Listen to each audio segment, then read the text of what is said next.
Welcome back to the Drunk on Writing Stephen King Dissections, brought to you in part through the patronage of Ariya Norinth, where we're continuing our dive into APT Pupil.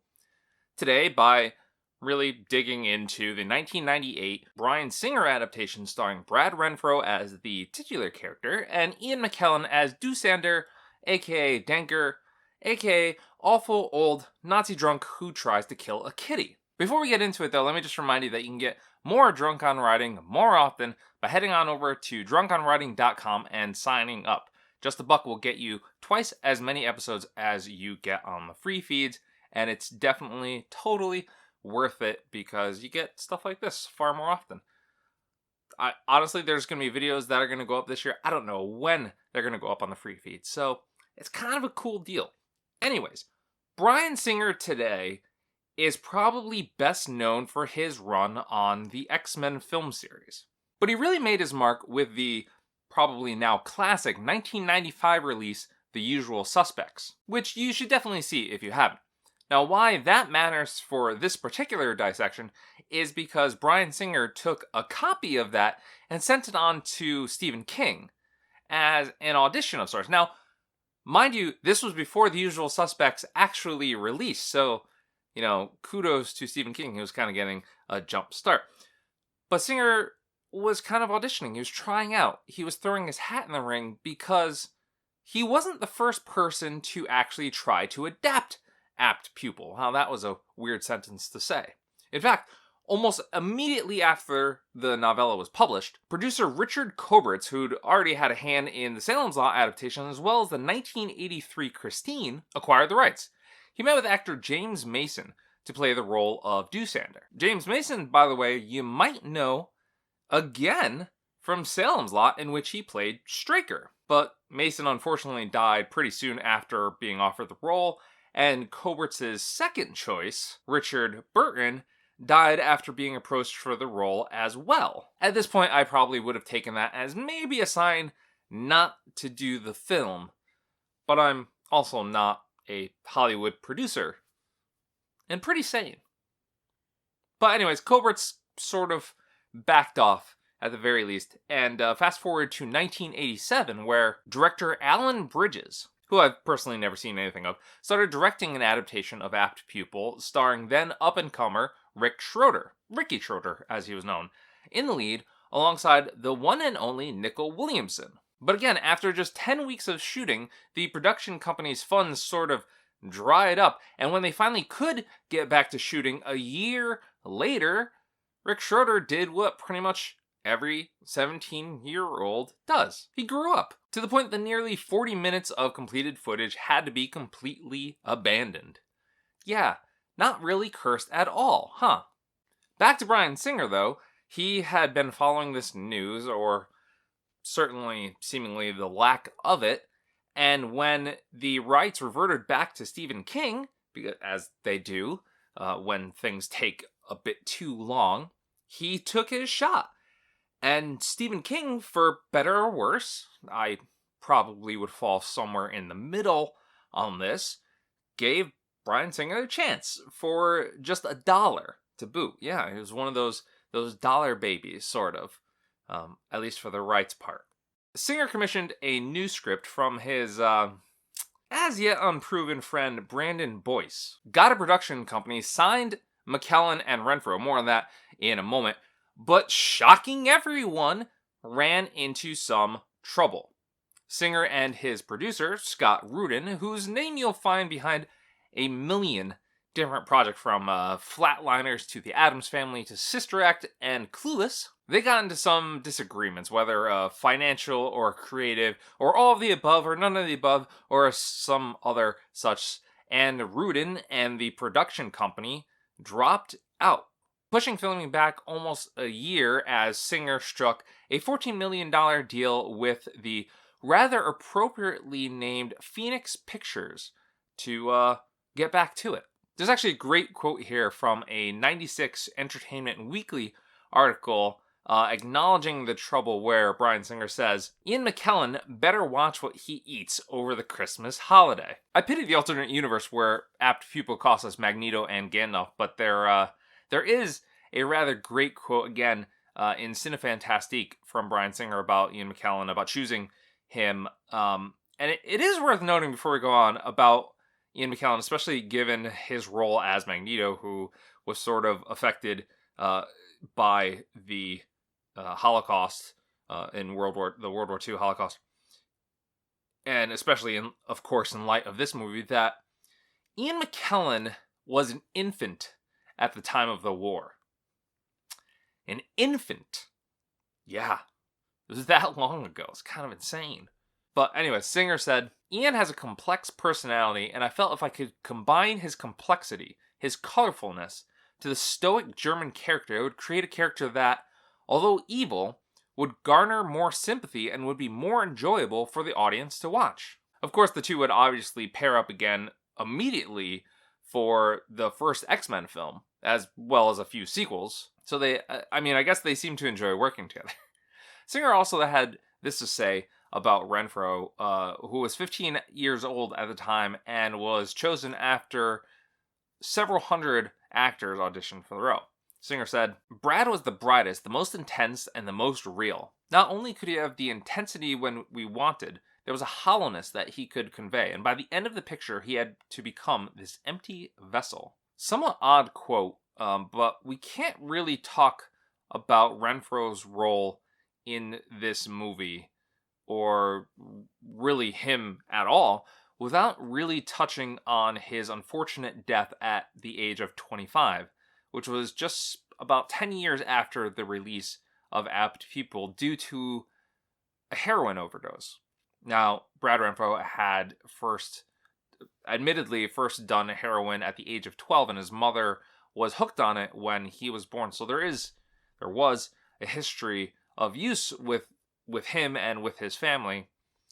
But even before this, in June 1998, just a few months before APT PUPIL's release, Renfro was arrested and charged with possession of 2 small bags of cocaine and a bag of marijuana in his sock. This was the first of several arrests, culminating in a 2005 bust that made the LA Times front page. He got 3 years probation, violated that probation by June 2007 by not enrolling in a drug treatment program. That the judge actually told him if he did it 2 more times, that he would have to go into like a live-in facility, which probably would have been for the best because he was found dead the following January. All that said, and while I wish I could say otherwise, APT PUPIL is certainly not Renfro's Dark Knight. It certainly pushes some boundaries, I will give you that, and his rendition of Todd is rather intense. But the film is nothing compared to the book, despite Singer insisting, in promotional materials leading up to it, that it was a pretty straight and through horror movie. It's not. It's really not dark at all. In fact, at times it's almost lighthearted. That's not quite the word, but it is. It does seem there's something about it that is just, it's almost like a horror parody that just isn't funny. And most of the darker, violent, introspective latter half of the book is just missing. I mean, this is rather blatant by the fact that the many, many murders are completely cut from the movie, completely cut from the storyline. Singer actually went out of his way to ensure that these were not in the story. He wanted to omit those. As he explained, I love the book and the way it reads, but I found it difficult in the movie world to convince and sustain an audience with that much repetitious murder over that much time. Although it reads wonderfully as a book, it would look and feel as a movie like an exploitation film, and that I wanted to avoid. It also means we don't get the dream sequence I called out when I was doing the dissection on the novella, which is probably for the best, but we do get some dream sequences, including one that sort of landed Singer in some hot water, which is kind of unfortunate given it is one of the best scenes in the entire film. It's the one where Todd's showering at school. I know, it's kind of starts off weird. And he starts imagining the other students as Jewish prisoners in gas chambers. Well, 2 weeks after filming, a 14-year-old came forward and filed a lawsuit alleging that he had been forced to strip naked for the scene along with 2 other boys. Said that they felt traumatized, that they felt this was an invasion of privacy. They said, as they put it, that this was filmed purely for sexual gratification, that it had absolutely nothing to do with the film itself. Now, I don't know how much of that was the lawyers, how much of that was the parents, how much of that was the kids themselves, but even the notion of that kind of turns my stomach, and it is not cool. I mean, it violates all sorts of laws, both, actual state, federal, moral laws. Okay? It's just not cool. And I mean, kind of very Carrie-like, right? Although I think those were all 20-somethings actually back in that film, even though they weren't supposed to be on the film.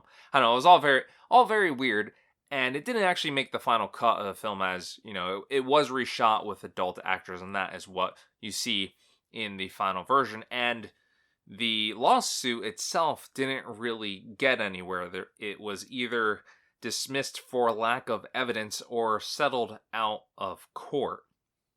It's kind of unclear which happened at this point.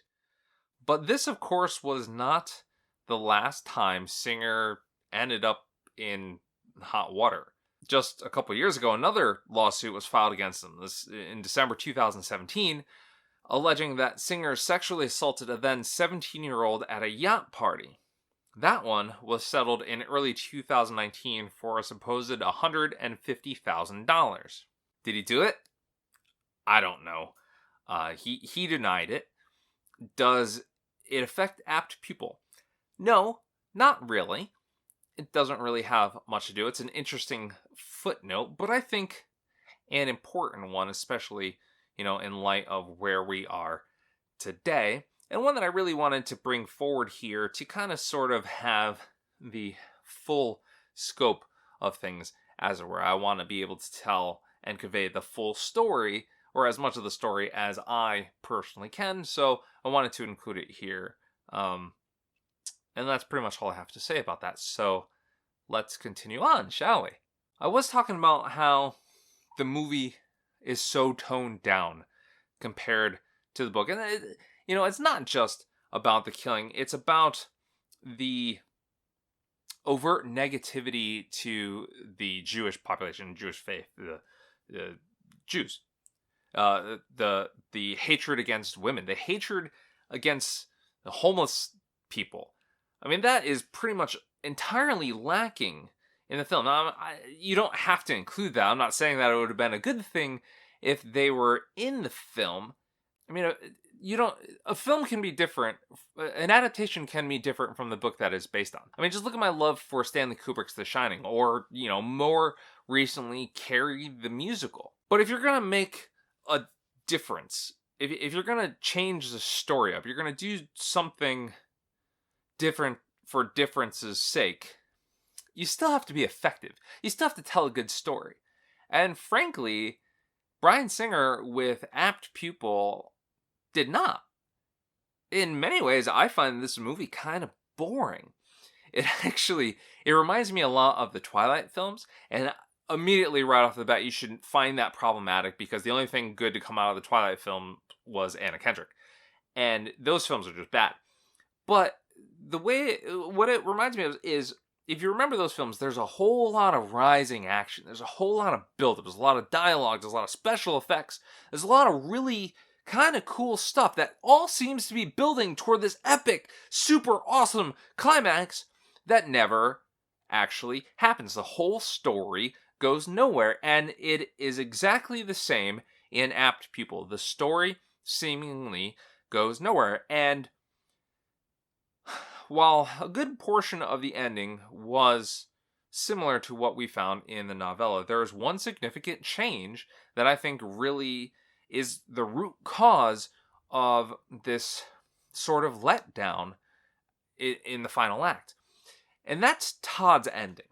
Because Doosander's ending plays out fairly similarly to how it does in the book. And to Ian McKellen's credit, it is played out beautifully. From the moment he lands in the hospital, McKellen plays he's just a masterclass here. He is just showing off.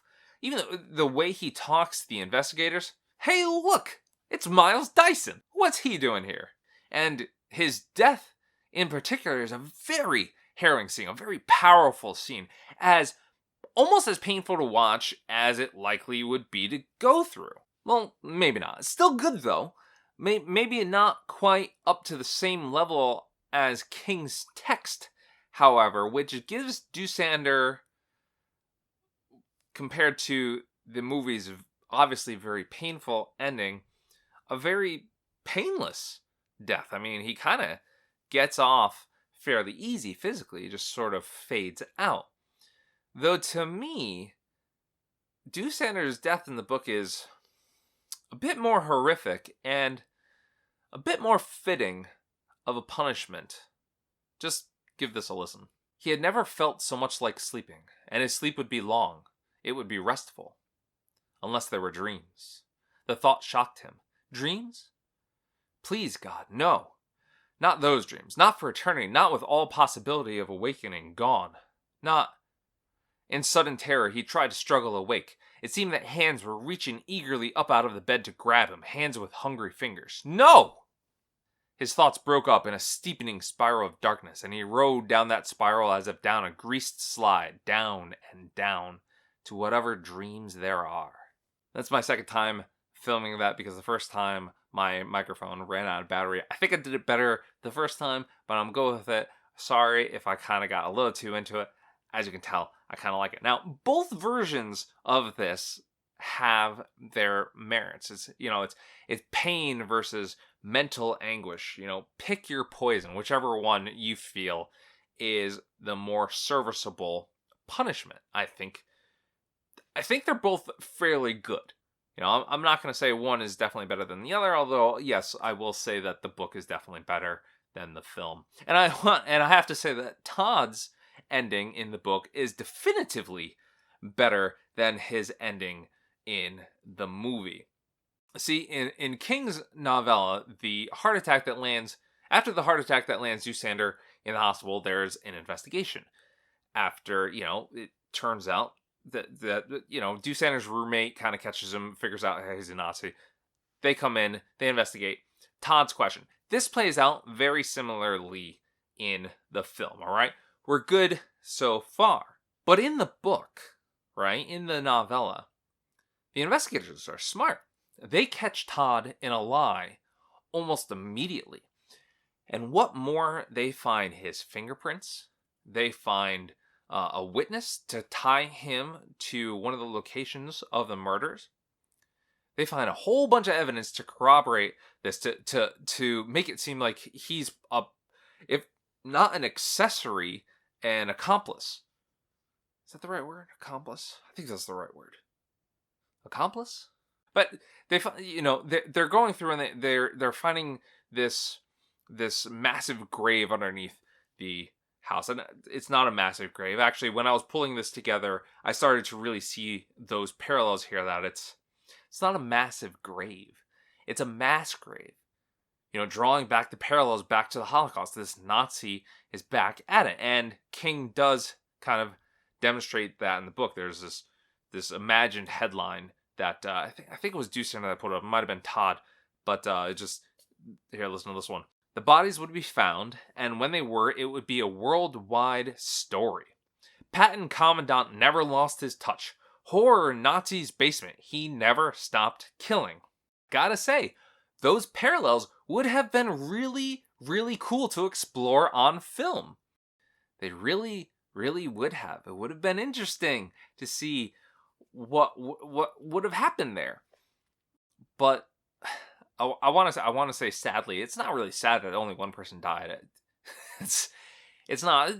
Story-wise, it just doesn't seem as effective that there was only one death, and one death that it's so janky the way that it happens. But nonetheless, Todd seems like he's gonna get away with it. There is a bit of suspicion, but he seems like he's gonna get off scot-free. Until, of course, Mr. French arrives. Mr. French, as portrayed by one David Schwimmer. And he's basically mustached Ross, maybe slightly smarter, maybe, but still, same guy. Now, Mr. French plays a good deal into Todd's downfall in the book, in the novella, even before Doosander's heart attack. Because Todd and Doosander kind of sort of duped Mr. French at one point, Todd's grades are falling, and Doosander comes in pretending to be Todd's grandfather and says, we're looking into it. His parents are like in the midst of maybe a divorce. There's hard times, please excuse him. And Mr. French, being a nice guidance counselor, gives Todd the benefit of the doubt and kind of tries to help him out. He's actually kind of a nice guy. But then when the whole Doosander thing comes out, he gets suspicious and he sees him and he starts going, he really goes all Batman on Todd, starts investigating, goes and looks at his private records downtown, starts like calling up his paternal grandfather, trying to find all these inconsistencies in his stories. Sort of almost pushing the boundaries of truth here, the boundaries of belief. But I gotta tell you, I've seen what teachers and administrators will do when they think a student is lying, and this definitely happens. But unfortunately for Mr. French, he tries to bring this to Todd's parents, tries to bring this to the attention of his parents at the very wrong time. At the exact time that Todd is realizing that his whole house of cards here is crumbling down. He realizes that he is under suspicion. He's put two and two together, that they have realized what he's done, where he's been, how he's been involved in it. And it sort of sets him off. I mean, it very much sets him off. Here's how their fate plays out, albeit slightly edited for time because this is a long quote. And while I think it's all fantastic, I don't want to keep you here all day. Rubber Ed was a link they didn't have. They could never prove that Todd had been an accessory to one of Doosander's murders. But with Rubber Ed's testimony, they could prove conspiracy. The man in that picture is the man who came to my office when you were in the 9th grade, Ed told him abruptly, turning to Todd again. He purported to be your grandfather. Now it turns out he was a wanted war criminal. Yes, Todd said. His face had gone oddly blank. It was the face of a department store dummy. All the healthiness, life, and vivacity had drained from it. What was left was frightening in its vacuous emptiness. How did it happen? Ed asked, and perhaps he intended his question as a thundering accusation, but it came out sounding plaintive and lost and somehow cheated. How did this happen, Todd? You and the f***ing crowd can discuss it down in hell, Todd said, and pulled the trigger. Ed turned drunkenly and began to grope toward the driver's side door.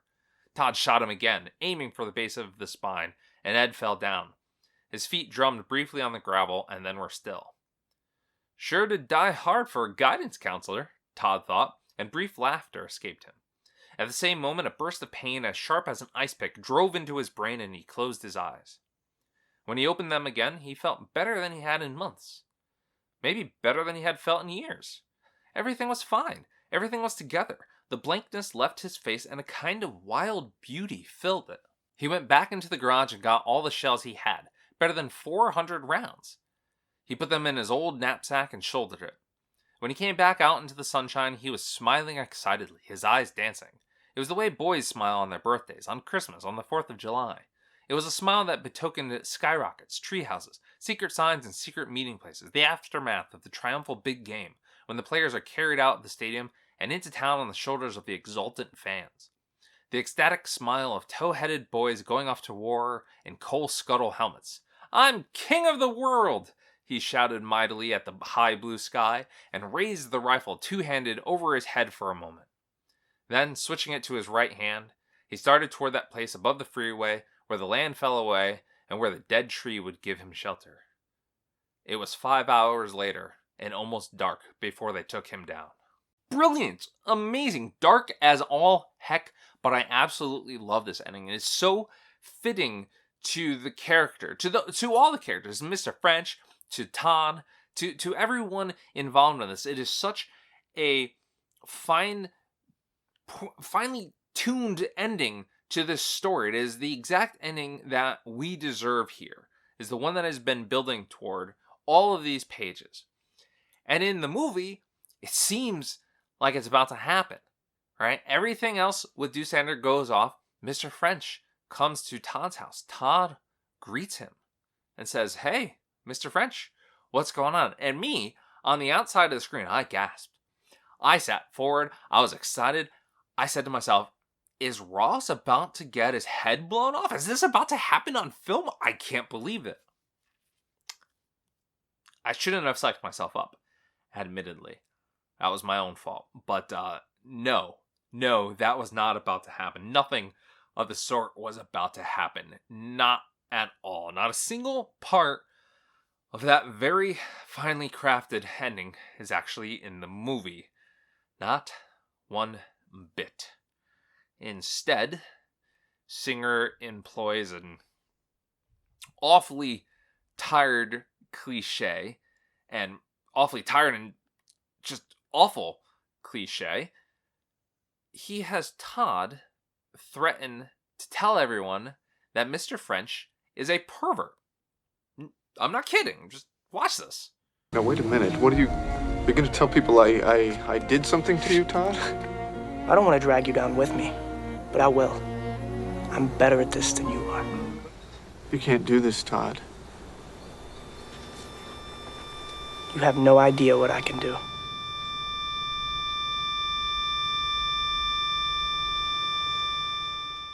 That's it. That's the ending.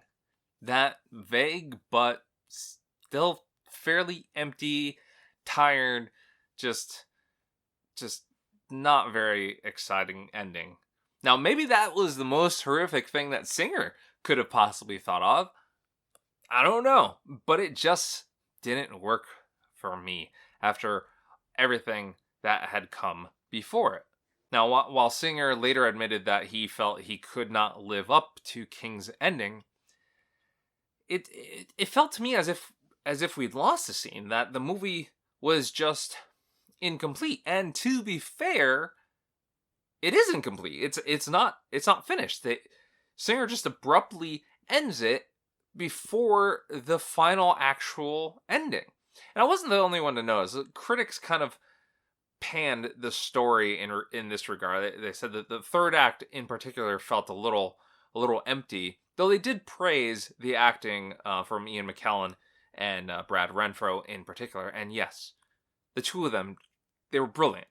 Brad Renfro, he was great. It was a bit stoic, but that was the character. He did a very fine job with the character, even though it seemed we saw his abs a few too many times. A few more times than was needed. Maybe there is something about those allegations that they should probably look into. But I'm not going to go there. Not going to do it. Maybe it was just the curse that made the film bomb. Maybe it was the critics. I mean, it earned just $8.9 million on a $14 million budget. Maybe it was the unproven screenwriter. I don't know. There's a lot of things that were kind of sort of wrong with Apt Pupil. A lot of things that were kind of sort of right about it too. But to be frank, I feel like we kind of deserved better than this. I mean, they never even called him an apt pupil in the movie. I mean, what was that? Come on. They said it like 12 times in the book. You can't even drop it once in the movie. I promised myself I wouldn't laugh at the end of this. And yet, here we are. And, yeah, I'm just going to end it there. This has been the Drunk on Writing dissection of Apt Pupil. And I believe we are all done because there hasn't been another take on Apt Pupil, probably for the better in this part.